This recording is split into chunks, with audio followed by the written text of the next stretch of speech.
Do you know about India's first 3D printed post office?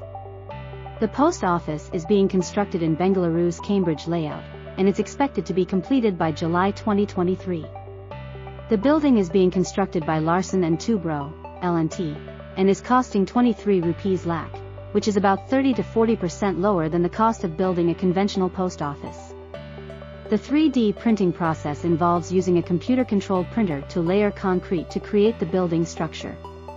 This process allows for greater precision and flexibility in the design of the building, as well as the ability to create complex shapes that would be difficult or impossible to achieve with traditional construction methods. The 3D printed post office is a small building, measuring just 1,100 square feet. However, it is still a significant milestone for the use of 3D printing in construction in India.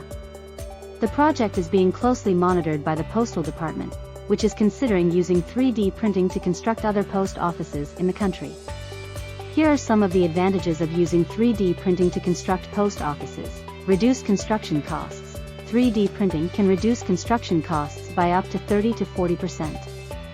This is because the process is more efficient and uses less materials.